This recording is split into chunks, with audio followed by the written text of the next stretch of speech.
کوئٹہ کہانی کی 24ویں قسط میں ڈاکٹر عرفان احمد بیگ کا سلام قبول کیجیے۔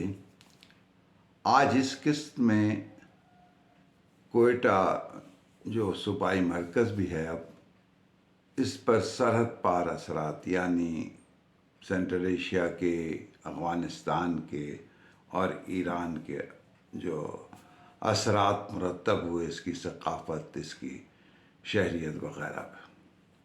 جیسا کہ میں نے آپ کو بتایا کہ کوئٹہ 1857 سے پہلے ایک وادی تھی، ایک چھوٹی سی وادی، پیالہ نما وادی اب بھی ہے۔ قدرتی حسن مغرب اور مشرق کے تقریباً درمیان کوہ چلتن سے چلنے والا دریائے لورا پشین ہوتا ہوا بوستان اور وہاں سے پشن کے پیچھے سے ہوتا ہوا پھر آگے افغانستان جاتا ہے، اور افغانستان سے واپس ضلع چاغی میں آتا ہے، اور لورا ہارمو وہاں پر ایک جھیل سی بنتی ہے۔ یہ اس کا ایک ایکالوجیکل سسٹم کا ایک روٹ سا ہے۔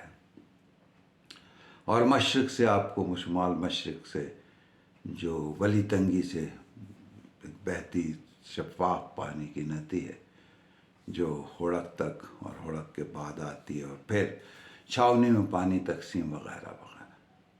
انگریز جب آیا تو اس نے گھوڑوں کے اوپر اور اس کے اوپر اس کا سروے کیا، اس کے جائزہ لیا، اور اس کے بعد یہاں خاص ٹاؤن پلاننگ سے 1878 میں شہر آباد کیا۔ 1877 میں تقریباً sir Robert Sandeman AGG Balochistan معاملات مقامی سرداروں اور خانہ افضلات سے طے کر چکے تھے، اور ان کی 95% سے زیادہ رقبے پر انہی کی حکومت، اور بی ایریا پر مکمل قبائل اور مقامی آبادی، چاہے پشتون تھے چاہے بلوچ تھے، ان کو خود مختاری حاصل تھی۔ 12 قصہ مختصر۔ جب یہ شہر بسا تو ایران اس وقت اس پر بھی غلبہ تھا بیرونی قوتوں کا، اگرچہ وہ آزاد تصور کرتا تھا۔